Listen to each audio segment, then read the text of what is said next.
Good morning, good afternoon, good evening from wherever you are in the world today. Welcome to Adobe Live. My name is Terry White, Worldwide Photography Evangelist here at Adobe. It's my pleasure to be streaming to you live once again on my favorite day of the week, which is Friday because it's Masterclass Friday.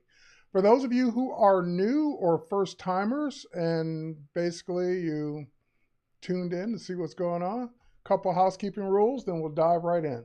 So first and foremost, I see William and Amando over on YouTube, and I'm sure people are tuning in from Facebook and Twitter and LinkedIn, and that's great if you're hanging out in those places. But I also see people on the Adobe Live chat, which is where we will be paying the bulk of the attention. So if I missed your question, if I don't see you because you're on one of the other channels, it's because I'm primarily paying attention to the Adobe Live chat. So if you want to head over to Adobe Live, it's b.net/Adobe Live. You can log in with your Adobe ID, which is free to create. And then I will see you with people like Michael, Bobby, Mary Brown, Wade, Axel, Ian, Clifton, Ozzy, Ashfro, hopefully I'm saying that correctly, Ruth, Victoria, and Chris. So if you guys are want to hang out with those cool people over in the Adobe Live chat, head over to b.net/Adobe Live. So Kevin's in on Facebook, and Ali Shabir, hopefully I'm saying that correctly, I'm probably messing it up, is over on Facebook as well. You guys can hang out where you are. You can watch it wherever you feel comfortable. But again, if you want to hang out in the main chat, b.net/Adobe Live. Also, I want to thank the people in the future who are watching the replay. I love replay numbers just as much as I love live numbers. And it's just great that you guys watch it whenever you can. All right, so what's today's topic? Let's get to it. Today we're going to be doing the top 10 most common photo fixes. In other words, the top 10 things that you should look at when it comes to making adjustments, corrections, or fixes to your photos. I don't really like to use the word fix because that means the photo's broken. And usually broken photos mean that they might not be good. So let's not say they're broken, but let's say they need some love. They need some adjusting. They need some retouching. And all of those terms are fine. But broken photos probably are not great photos to start off with. In other words, it's hard to make a bad photo good, but it's great. It's easy to make a good photo better or a great photo better. All right, so with that in mind, also, I don't want you guys to get caught up in the techniques. Like, I'm going to show you the ways that I do it quickly. These aren't the only ways I do it. You know, as in most cases, especially in Photoshop, you can do things 50 different ways. And if you look at it and say, well, I like my technique better, then do your technique. This is not a you have to do it this way. I'm mainly pointing out the 10 things you should look for and showing you how I would address them. If you have a better way of addressing them that works for you, by all means, do it your way. All right, so let's go ahead and dive in. Hopefully, I got some bonus things that if I run out of content, I've got more things to show, and I'll hopefully get through the 10 within the next 50 minutes. I'm looking at my timer there, and we should be able to get through all 10 in 50 minutes. That's 5 minutes per, so that should work. All right, so let's get to it. I'm going to switch over to my desktop, and I'm going to be doing Lightroom and Photoshop, Lightroom Classic and Photoshop. Everything I'm doing in Lightroom Classic, if you're a Lightroom user, you can do it in Lightroom. I'm not showing something that only works in Lightroom Classic. So whether you're using Lightroom Classic or Lightroom, the technique should work. Okay, and again, in no particular order, my 10 things are, first one, bad or inadequate lighting, which also means the photo could be backlit. Okay, so what does that mean? That means that we have a couple examples here. We have 3 examples here, actually. Let's take a look at this. This is just that midday, harsh, bad lighting. The background's washed out. She's kind of washed out as well because it was taken in the worst possible time of day, that high noon to 2 o'clock sun, which means you should probably not even be outside with a camera. All right. So photo's not broken. It just needs some adjustments. Now, it can be salvaged because it was shot in RAW. there's enough data there to make the adjustments so the sun is not too bad. But again, if I were putting this up against a photo shot at the right time of day, it would need less and it would probably end up looking better. So this is kind of one of those okay or good photos that can be better as opposed to a great photo that could be better, because if it were shot a little bit later in the day or earlier in the day, could have been a better photo. Okay, so let's get to it. Let's go to the develop module. In Lightroom, you choose edit. And let's do the things I always do. So let's do profile correction. Let's switch it to portrait. Not going to be a very minor, if anything, noticeable difference. Let's go to lens corrections. Let's enable the profile correction. And that even made it brighter, but that also corrected some of the bowing in the image. So it did that. All right, next, let's go back to basic. And I'm going to let Lightroom have a crack at adjusting it based on its AI and based on what it thinks it should do. And I always do an auto tone, because auto tone, even if I don't agree with auto tone and everything it does, which I rarely ever like click auto tone and say done, I always usually tweak at least a couple of the sliders, because it either over adjusted something or under adjusted something, and I could just tweak it. Then you might say, well, why don't you just do it manually? I hate auto stuff. Just you drag all the sliders the way you want, because that takes more time. In other words, it's going to get most of the things right. It just may not get a couple of the things right. So I'd rather fix 1, 2, or 3 sliders as opposed to having to adjust every single slider myself. If you prefer to do it all yourself, never click auto. Do it all yourself. All right, so let's click auto. And there we go. That's what I mean by like it's already made a significant improvement. It's not done, but it's certainly better than it was a second ago. All right, so now what don't I agree with? So that's what I do. I normally click auto and say, okay, where did it not do some things I would have done differently? Well, first and foremost, auto does not touch the presence sliders for texture, clarity, and dehaze. It did adjust vibrance and saturation, and I may not agree with those either. So first and foremost, before I even worry about going back and adjusting what it did do, I want to go in and say, well, this photo was taken in the middle of the day. It most likely needs some dehaze. So just adding a little dehaze kind of gets me in the ballpark of where I want to be without doing a whole lot more to the other sliders. That's a night and day difference. That was before, that's after, just with a couple of clicks to turn that photo into something that's actually usable. And a lot of times we get caught up in, well, it came out of the camera, I composed it perfectly, I had my settings set perfectly, and boom, there it is. Well, yeah, but that doesn't mean it's good. Just because you technically got it correct and you did all the right things in the camera doesn't mean it can't be better. That's why we do post-production in the first place. All right, so I got my dehaze up a little bit more. Now, I might then go play with, like I might bring the highlights down a little bit more, maybe a lot more. I might go in and just bring the exposure down just a little bit more. There we go. And this is me tweaking what auto did.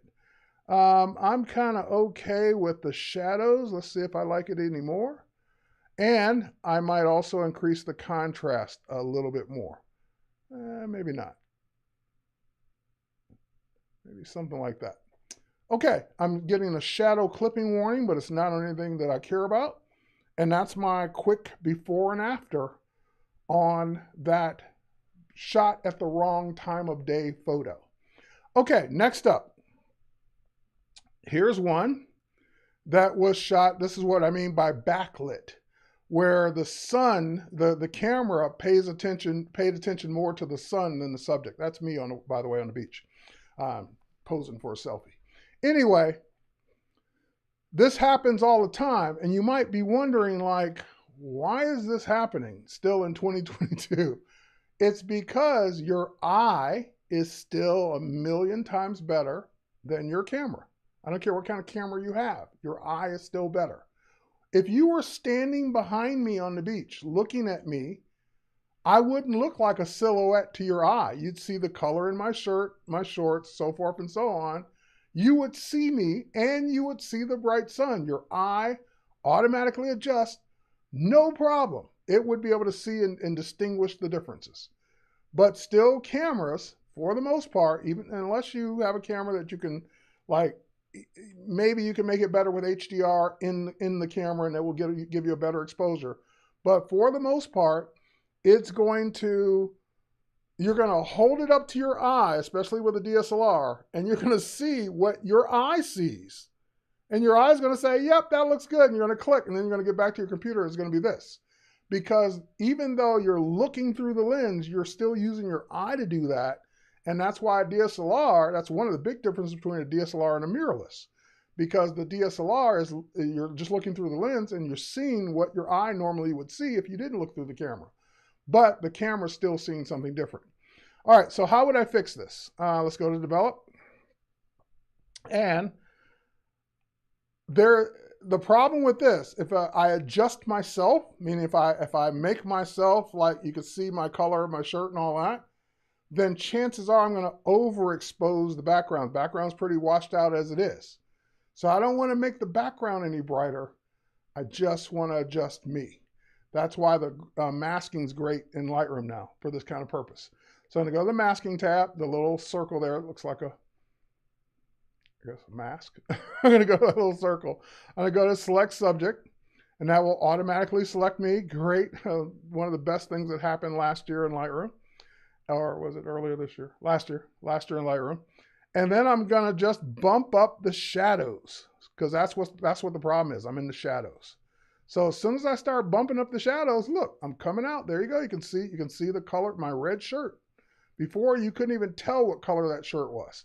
Now you can actually start to see the red shirt.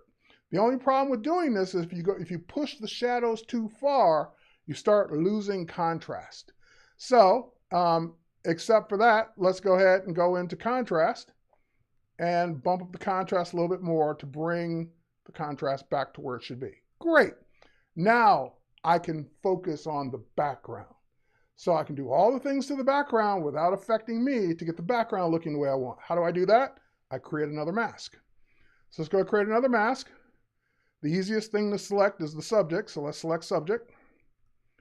Well, wait, you already have a subject selected. Why did you do it again? Because now I can go ahead and click invert. And invert is different in every place. I don't know why. Lightroom, Photoshop team, Camera Raw team, like, make it all the same. In Lightroom Classic, it's a checkbox. In Lightroom on mobile, it's an icon. I think in Lightroom desktop, it's an icon as well. And in Camera Raw, I can't remember what it is. So it's always a little different, but you'll see invert or you'll see an icon that looks like an invert. So now when I click invert, now the background's selected. So I can do anything I want to the background now. So, and yes, you can rename the masks. So let's go in and let's see, let's bring down that exposure a little bit. There we go. Let's add a little dehaze to the background. Dehaze, there we go. And again, none of this is impacting me because I'm a different mask. I'm not selected right now. And I can even adjust the temperature if it's a little too blue. Someone said that. I can make it a little warmer. There we go. And now we get that sunrise the way I want. So we, just for the sake of naming, this is mask 2. This is the background. And mask 1 is me, TW. All right, so I can go back to the TW mask and I can say, oh, well, now that I've done that, I can bring the exposure down to me just a little bit. There we go. And there you go. So you get your image. You get your image the way you want. Oh, great point. Someone brought this up. And this is something I was going to attack a little bit later, but thanks for bringing it up. We'll do it now. Once, is it Janina? I'm messing your name up, but whoever said this, crooked horizon. It's one of the things that I always show you guys is like, once you see a bat or a horizon is leaning one way or the other, you can't unsee it. And I have this as an example. It's one of the 10 things that's just coming up later, but it is also in this photo. So let's fix it here too. Let's go to the crop tool while we're here. And you have an angle tool. And the angle tool is like, it's just when you see it, you can't unsee it. You can drag the angle tool along the horizon that should be straight and then just let go. And then I'll take care of it. So thank you for pointing that out in this photo. It makes that photo a little bit better. And there are other things we can nitpick and tweak in this photo, but this is, again, we're still on number one, bad or inadequate lighting. All right, let's move on. Number two. Number two, white balance. So the white balance can be off, and it can be off just a little to the point to where you don't really notice it right away. When it's usually off, it means your photo's usually too warm. In this case, it's too warm, or it's too blue. And how you know that it's off at a glance without even checking like the software is you see things that should be white or should be a color or should be black, and they're not. Like her dress is black, obviously, but it's like got a little bit of beige in it because of the too warm nature of this. That sun is whiting out this wall here. And I can't remember if this side wall was white or not, but it probably was. And yes, the photo's a little crooked too. We could adjust for that. But how can I just check the white balance in this photo? So let's go to develop. One of my favorite things, and I do this even in Photoshop with the camera raw filter, because Photoshop even doesn't have the best white balance fixes except for camera raw. So the camera raw filter in Photoshop or in Lightroom, I click this little eyedropper, and as I hover over different parts in the photo, you can see it make the adjustments based on if you were to click right there. So in the upper left corner, and this is different in Lightroom Classic. Lightroom Classic has this preview window in the upper left corner that Lightroom does not. So that is one difference. But if I hover over where this is being all washed out, I can see that it's toning down that warmness a little, and that's about where it should be. If I do it there, that's too cool. If I do it on her dress, that's probably okay. And there's no other place that, like, the wall is beige. I can try this little border here. This border should be white. Actually, this would be a great place to click, because that little trim at the floor should be white. So if it's not white, this will adjust it. So let's click on that, because this, I can't remember if this should be white or not, but this definitely should. So let's click there, and that will make that adjustment for you. Now keep in mind that a temperature adjustment is subjective. So you may look at that and say, well, it kind of cooled it off a little too much. I actually prefer it to be a little warmer. No problem. It's your choice. It's your photo. If you think it should be a little warmer, then you can drag the temperature slider just a little bit warmer. Because I do think it cooled it off too much, and therefore that's about right. Now, same thing if I thought this image was crooked, because once you see it, you can't unsee it. Now, like, I see this wall is like this little seam here coming down. That looks straight. This is the one that looks crooked. If I were to adjust this one, the photo looks crooked too. If I were to adjust this one, this could be a perspective issue as well, which we're also going to take a look at. Yeah, I can live with that. All right. So there we go. Straighten it up too. So just keep in mind that, you know, lines in your, like, but then that photo looks crooked now. So again, you could use perspective. You could use here. Let me show you what I mean by that. Let's undo it. Let's use transform, and let's use a guided upright, because I know auto won't do what I want. So I'm going to say, well, this line should be straight, and this line should be straight, because you need at least two. And see, it's kind of straightening up both of those lines. It made the photo a little taller, and also left some white space here, which I would have to then either crop or zoom the photo up to adjust for. Let's try a zoom, see if that will work. A scale, I mean. Scale that up. And yep, it's going to crop off too much of her feet if I do that. So let's not do that. Let's just go in and crop off the sides. There we go. All right. That's straight, and again, makes her look a little taller, so I'm okay with that too. Okay, next up, let's go in. And here's another white balance example. In this case, I was planning for it. So whenever you see one of my shots with the person holding one of these targets, that was designed to fix the white balance in the software. So it's like you're going to do a portrait session or a session of any kind, and you take the first shot with one of these in the shot. Then you can put it away and keep shooting under those lighting conditions, because Now that you have one target in your shoot of hundreds and hundreds of images, you could select all those images, go to the first one with the target in it, go to the develop module, and then click the white balance, and then click on the gray, the middle gray strip of that target, and that will adjust the white balance. Because remember like you were there, her dress should be silver, and it wasn't.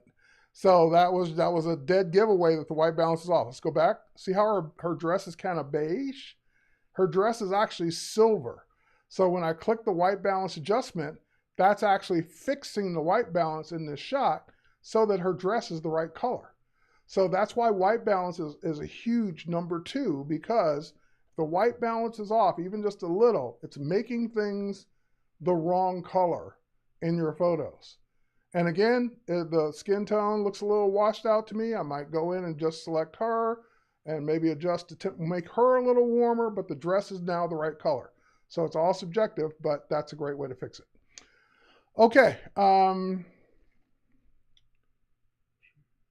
Can she walk in those high heels? Yes, she can, and she did. Okay, next up. So here's another, this is a big perspective image issue. So I don't remember what lens I shot this with, but it was either a wide angle or fisheye. Let's go, probably a wide angle. Let's go look. Lens corrections. Yep, it was a 14 to 24 millimeter wide angle lens. So huge perspective distortions here. Those buildings look like they're going to fall over on each other, but that's what you get with depending on the lens and the angle you shoot it at. So we go to transform, and once again, we could do auto, but I'm just going to do guided because I know I want this building straight, and I know I want this building straight. And I usually choose the outer extremes. There we go.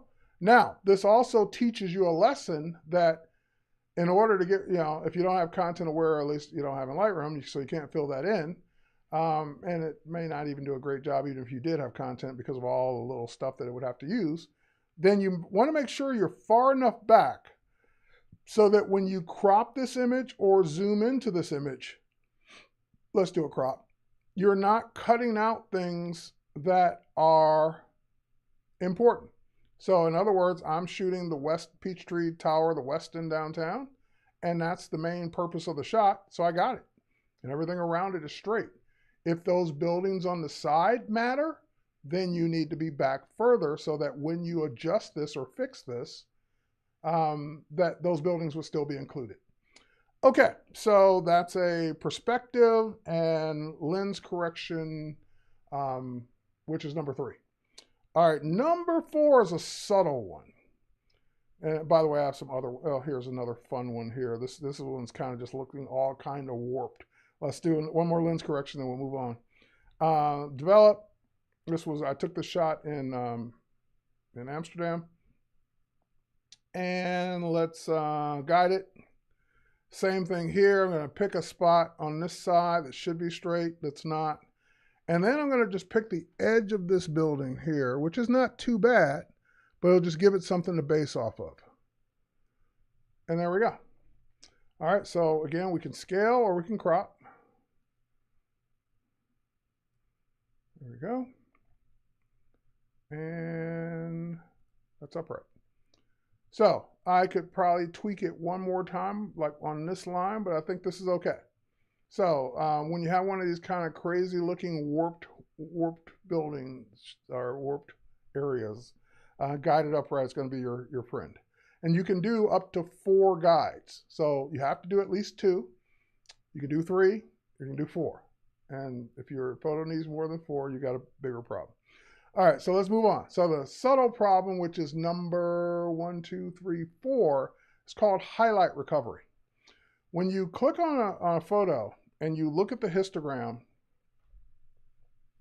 in the develop module, and you see these little white triangles, or you see these triangles and they're not gray. Let's put it that way. They may not be white, they may be yellow, they may be red, they may be blue, they may be white.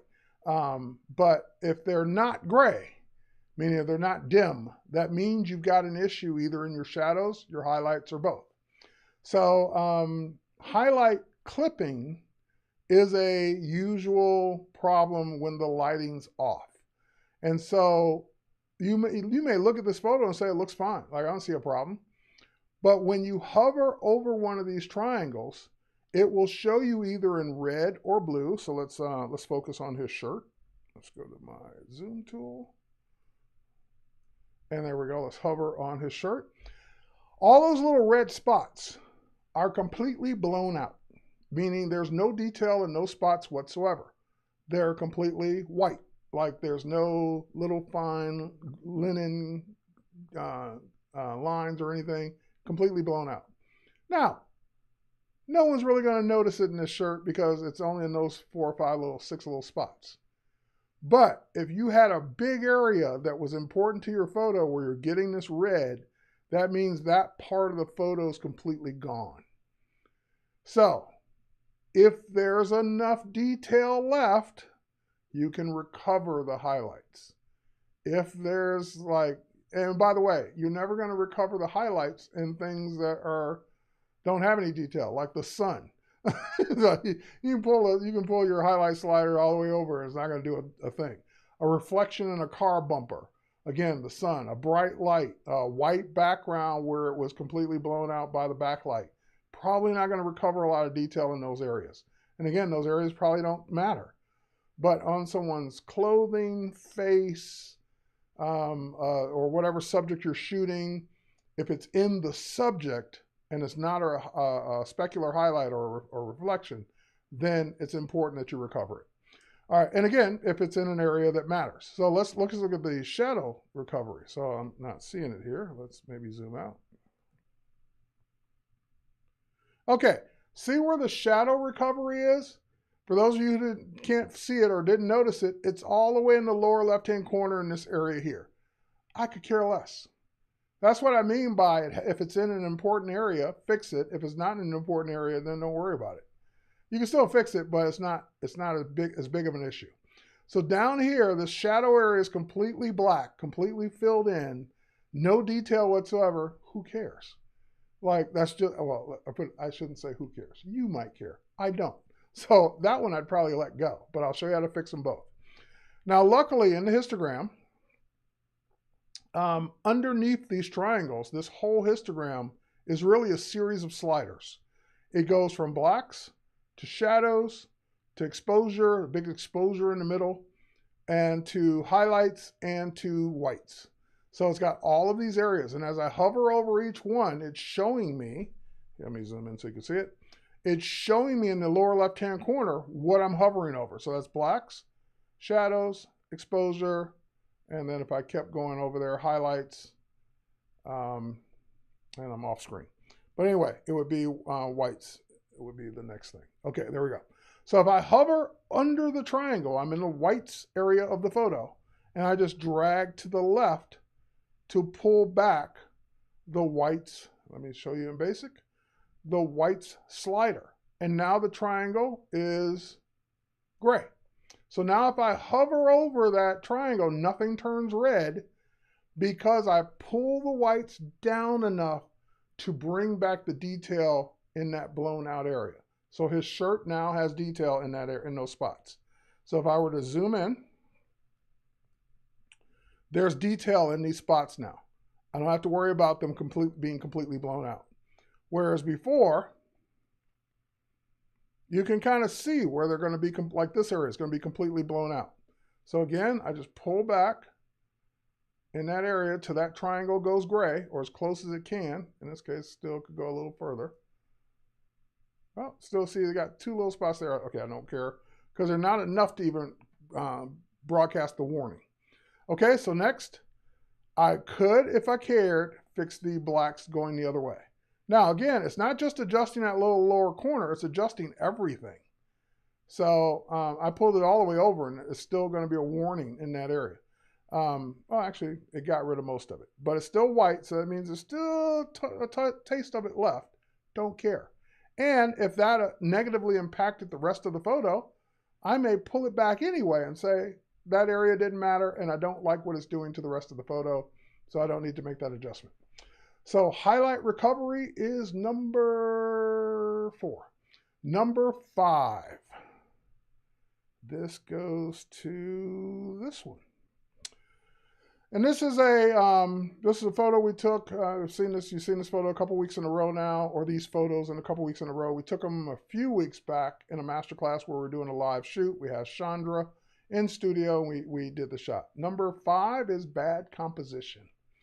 Bad composition is where the photo's just not composed as well as it could be. And what we mean by that is, like, we normally don't put things dead center in the photograph unless you're trying to do it. Like you have a reason for doing it. Like, because everything in photography, if it's a rule, it can be broken as long as you know why you're breaking it.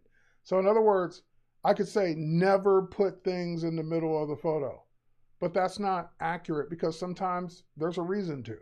So in most cases we don't, but that doesn't mean you can't. So in this case, there's no good reason to have her in the center of the photo. So to recompose it, the only thing left we could do is either one of two things. We could crop it, or we could take it into Photoshop and add more background to it. We could recompose it there. So for example, let's see if I have this shot to recompose in Photoshop. Okay, we're in Photoshop now.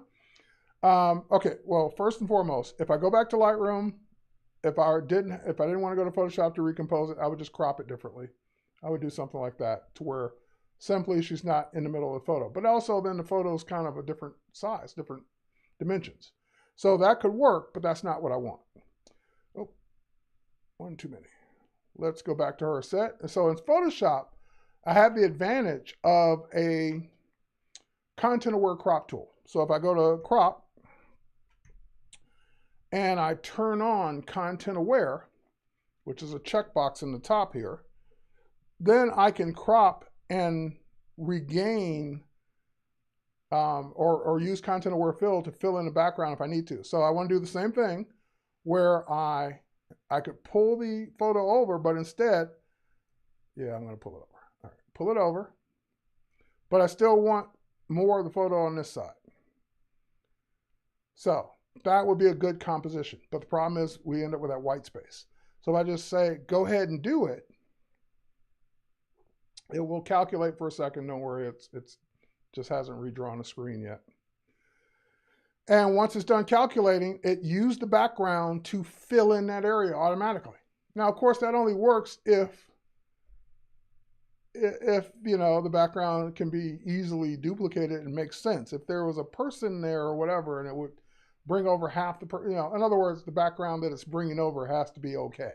So in this, it doesn't have to be a solid color, but it has to make sense when it replicates it over. All right, so now that's better composition.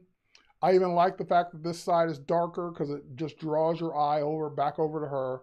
And you know, I again remove some of these distractions, which is another category, these little wrinkles here. But that's an example of composition and adjusting the composition. Now, from you're taking the picture aspect. Someone even mentioned it during the stream. Is it okay that you're cutting off her head? Yeah, if I'm doing it on purpose. So back to it's okay to do that if you know why you're doing it. But if you're going to do something, if you're going to cut something off or tilt something or make it crooked or whatever, don't make it look like an accident. Make it look like you did it on purpose. So in other words, I didn't cut her head completely off to where like it doesn't make sense to do it. And I didn't cut just a little bit off because then that would look like an accident. It's just enough because I did it that way on purpose. The biggest problem I have is I get in a hurry when I'm shooting and I'm not looking at the full edge of the frame. And one of my pet peeves with my own photography is I sometimes, and I of course have to correct it, is I might cut off fingers that are too close to the edge of the photo. And then I see it and I was like, okay, let me back up a little bit and make sure the hands and feet and toes and everything are in. So you don't want to amputate any limbs, fingers, things that like there are different spots where like her arms are obviously cut off in this photo because that's where the photo ends. But it doesn't look like an accident. It doesn't look like you cut off just this much of her fingers and now that looks bad. If the whole, like this whole area is gone, that's okay because that's where the photo ends. So just keep in mind, because those are things that aren't easy to fix. If just the tips of the fingers are cut off in the photo because they were right on the edge, that's hard as heck to make that look right. So you either got to crop in more to cut off more, or you're going to spend a lot of time trying to find fingers and Photoshop them back on. So it's best when you're shooting subjects to make sure if anything's being cut off, you intended it to be cut off. If it's being cut off by accident, fix it while you're in camera, because it's a whole lot harder to fix it in post. Okay. We can close this, save it. And did I close it? Yeah, I did. Okay, let's go back. All right, so that was bad composition. All right, next let's head over, and by the way, this is the new one because it brought over a copy. So here was our original. Dead center in the photo. There's a better composed image where she's off to one side. Okay, next up, let's go in and, hey Dana, thanks, glad you liked the tip. Let's go in and talk about our next one, which is unnecessary bulges and wrinkles. All right, so not this one. This is a bonus photo if I have time.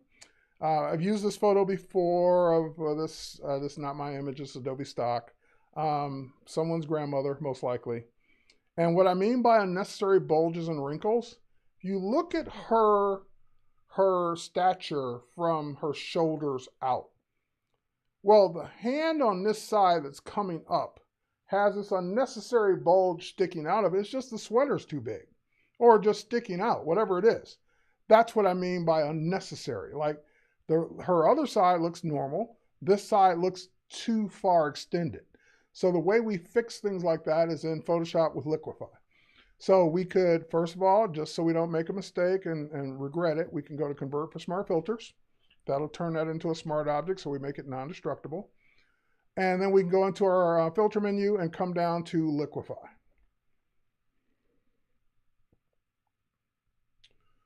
All right, now that we're in, Liquify's over there. Let's bring Liquify over. There we go. Now that we're in Liquify, your first tool is the warp tool, and that's the one you're already on by default. You just need to make it the right size. The other thing you need to check before if you're a first-time Liquify user, or even you've used it before, you just want to make sure this is turned on. You want to make sure that pin edges is turned on, because what that will prevent you from accidentally doing, here, let me turn it off. That'll do is prevent you from accidentally pulling in the edges of your photo.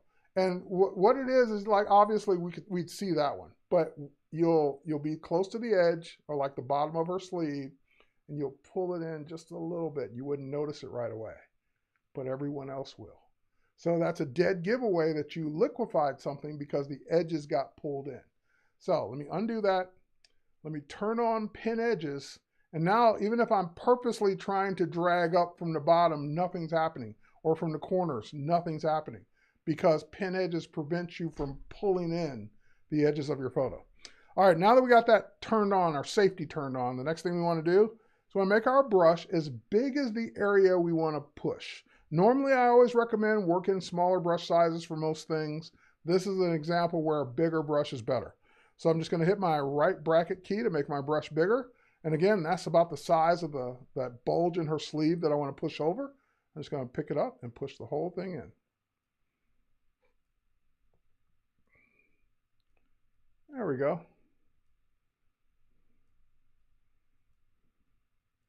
All right, now this was easy because she's on a solid background. When the background is not solid, you have to be more careful, and you might have to do more work to make it look like you didn't do it.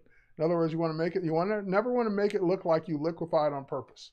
Okay, so if I click OK on this one, it's a smart filter, so I can always go back in it, but this is before, that's the after, just a little tweak. And I see some little shadowing there, so I might go in and kind of fix this little shadowing that introduced, or I might have introduced that when I was trying to pull up the examples from the pin edges. But anyway, make sure that's taken care of. But anyway, so that was just a quick fix minus the shadows.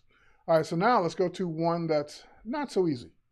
So we got Super Dad here, and Super Dad a little self-conscious about his pandemic stomach. So we want to, and aren't we all? And we want to go in And the problem with fixing this one is that if we zoom in, you have a pattern on the wall, and you have this line in this crease in the wall.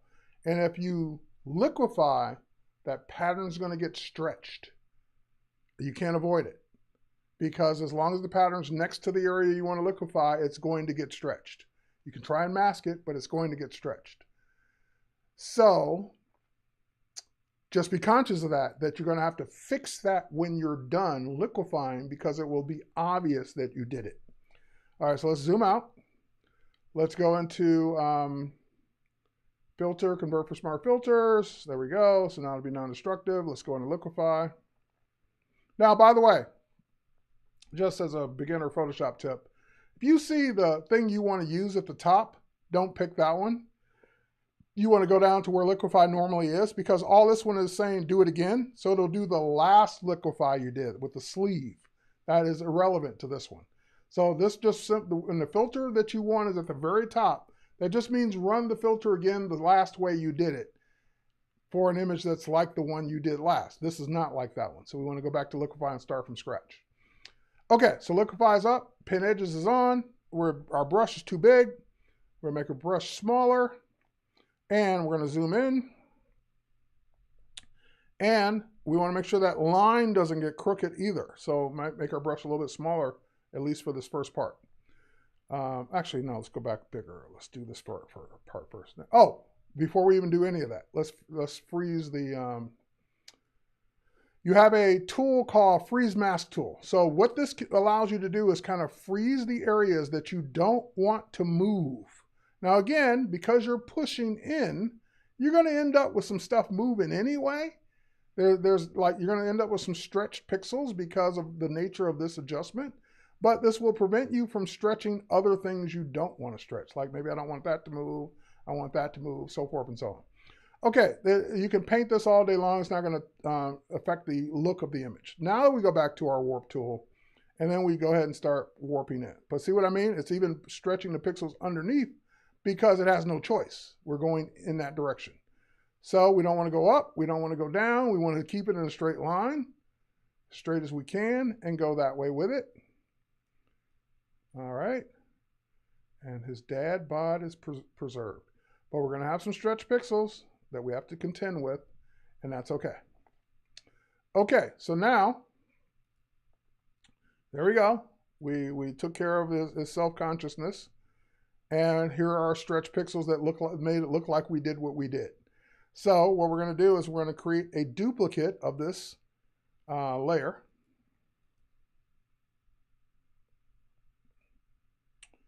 We're going to create a duplicate. Hang on, trying to do a shortcut here. That is not working. All right, let's, first of all, where's the bottom of my layers panel? There it is. And let's duplicate it this way. All right, and let's go ahead and we're going to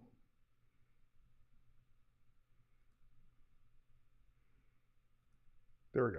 All right, so we have our original that we can always go back to. Now we have this new one that needs to fix the stretching. And we're just going to fix the stretching the way we would any other blemishes. So we're going to use our patch tool and kind of just simply get a nice area of that stretching and just pull it over. Don't mess up the line. There we go.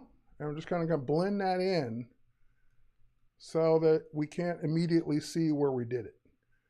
Now, hold on, this might require a stylus.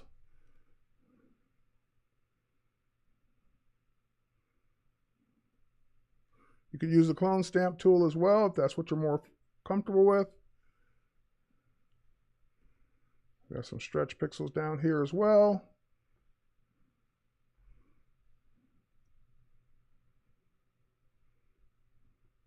There we go. So in other words, we just don't want it to be a dead giveaway. Hey, you liquefy that spot, we can tell. All right. Go in and clean up as much as you want, but that would be the way we could take care of that. Would you flatten the image first? Not if I wanted to preserve the ability to go back to the liquefy. So Now I still have the liquefied version. Oh, there we go. I have the liquefied version to go back to. I can always go back to the original. I would probably flatten it first, but people get mad when I say that. So, but I have to teach you the ways that will protect you in case you mess up and want to go back. All right, so let's go in, and now I'm going to skip over that one for the sake of time. Let's go to this next one. So we did unnecessary bulges and wrinkles. Let's go to fixing, and we got to move a little faster here. We're going to go to number 7, I think it is, 6, 7. Broken or missing teeth. So this common problem, people don't like their portrait to look like, you know, hey, my tooth was missing. I got it fixed later. I like this picture, but I don't like my tooth is missing. So we're going to go to our object selection tool. We're going to select a good tooth as opposed to a bad tooth. And now that we got that good tooth selected, we're just going to hit Command J on Mac, PC Control J to duplicate it onto its own layer. Now that we've got it on its own layer, we're going to free transform it. So let's actually pick it up with a move. Oh, sorry. That was my bad for switching tools. All right, we're going to use the move tool, move it over. And obviously it's not an exact fit because the other tooth was a little longer, a little bigger, so forth and so on. So this is great. Use free transform and use the warp feature, because the warp feature will let you warp the tooth down a little bit and up a little bit. And there we go. We get kind of a perfect fit with that tooth. And it doesn't look exactly like the other tooth because probably no two teeth are exactly the same. Now I do notice a little shadowing here because one tooth was in an area that the other tooth was not. Also looks like I may have overlapped that tooth a little bit. So I might go back to warp one more time and pull in. There you go. Maybe not that much. Maybe something like that. And then remember, you still got the other tooth under it. Most of it's still there. So let's go ahead and use the mask feature. We'll create a mask. We'll go to our brush and we'll go to a black brush and we'll just kind of mask off the part of this tooth that we don't need, because we still got the good tooth underneath. And by the way, we want a softer brush so it blends in better. There we go. And there you go. So before, after. He's got a new tooth and he's happy. All right, next up. Number 8. Number 8. Number 8 is the most common one. We do this all the time. And that's fixing blemishes and fixing wrinkles and fixing skin, smoothing and whatever. And this is kind of one of those, it depends on your subject. Like this doesn't bother me. Like he doesn't have a bad skin issue that like needs to be corrected. Some people are more sensitive to their blemishes, freckles, moles, whatever it is than others. It really depends on the person. So it really depends on you and your subject. So just going to show you what I would do in this case and then show you a skin smoothing technique that if you wanted to apply it, you could. All right, so first and foremost, just simply create just a new layer, new empty layer, so that way all the retouching will happen on that layer. We're going to switch over to our spot healing brush, and we're going to make sure the checkbox is checked for sample all layers at the top. All right, so now, because I've set sample all layers, even though I'm on a blank layer, it will sample the layer below and apply the retouch to the blank layer. So I can just go ahead and just kind of click through some of these. I wouldn't remove them all because he's not 10 years old. You know, he's an adult. So removing them all would probably be suspect for people that normally are used to seeing them and they're used to seeing some stuff up there. They're just not used to seeing it all. Okay, great. So remove a little bit of this and away you go. All right, I think that's a fair amount. You know, again, you keep adjusting to taste. So because we did this on a new layer, we can always dial the layer down. We can always, oh, it looks like we did a lot, but yeah. Anyway, if you want to remove something, do what I just did. If you want to make it more subtle, so it's still there, but doesn't show as much, then you can, on the layer that you retouched onto, you can just lower the opacity. So you can dial it back in so it's just not as strong. So for example, someone might have a mole that you don't want the mole to stand out. Maybe they do, but you don't, or they don't. And then you could just remove it, but then bring it back so it's not as strong. It's just subtle. So techniques like that. All right, next up, I created a merge layer of the two. So let's work with the merge. This is the merge retouch layer. So this is a skin smoothing technique called high pass. So let's go into, I'll show you how to do this manually. So we're going to duplicate that layer. We're going to then run the high pass filter on it. Other high pass. So high pass is used for sharpening and it's used for smoothing. Just depends on which way you use it. Now, when you're all the way over, you just have a gray panel. When you're all the way over to the right, you see your subject. Where you want to be is somewhere in the middle to where you can barely start to see the subject come through the gray. So, because the more you do it to the right, the more it's going to do. So if you do it too much to the right and you say it's too strong, then start over and don't pull the slider so far to the right. I'd say right about there is where I want to be. So click OK. That might still be too much. Now we're going to set this blend mode of this layer to overlay. And overlay, as you can see, is making everything sharp. Like that high pass made everything sharper. We want the opposite. So we go to that high pass layer, you can name it that. Let's just call it high pass.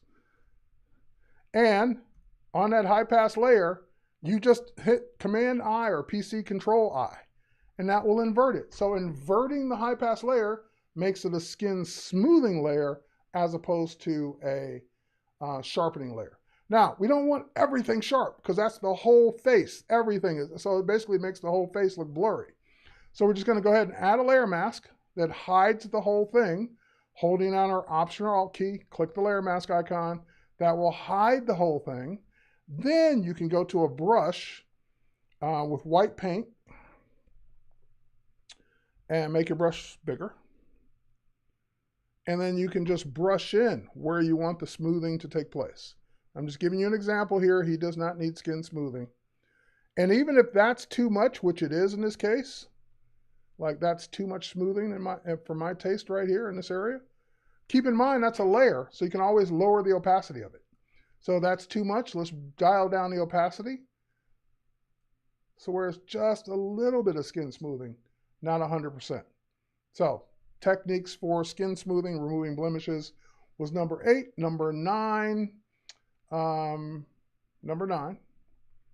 distractions and crooked photos. So we already handled crooked. We know how to do that. Let's go to beach.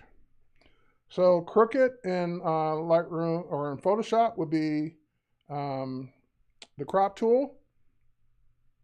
And you have a straighten tool on the control panel at the top here. So we're just going to drag the straighten tool along the edge there. That should go ahead and apply our straightening. And then we're just going to go ahead and remove things that are distractions. So you could use your patch tool, patch out this tripod that shouldn't be in the shot anymore. And I missed an edge of it. There we go. This reflector or whatever this is on the ground. And then you got these, the sign here. This probably the sign is a distraction. So basically removing things that take away from the subject. Even though they were technically there when you took the shot, if they're not adding to the story, they're taking away from the story. So if they don't need, and that's a bad one, but anyway, do it better. Anyway, if they don't need to be there, they don't need to be there. All right, last one, number 10, is correcting skin tones. I'm going to go back to Lightroom Classic. Here's one where it's a backlit photo. Let's go into Develop, and let's go ahead and do the things I would normally do. Not Adobe Color, let's do Adobe Portrait. Let's do a masking. Well, let's do an auto tone first, then a masking, select subject, And I got 1 minute left. Maybe adjust the exposure of her and maybe adjust the contrast. But the problem is that auto tone made her skin look almost a little too orange.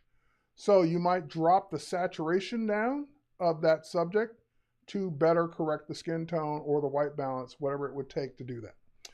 All right, so just make sure your skins look like they're supposed to look. They're not too pink, they're not too red, they're not too white, they're not too orange, they look normal. So adjust vibrance and saturation until your skin tones look the way they're supposed to look. All right, that's it. That's my time, folks. Thanks, and we'll be back next week. Hopefully you ordered your new iPhones, because next week we're going to talk about taking better smartphone photos, Android or iPhone. Bye, everybody.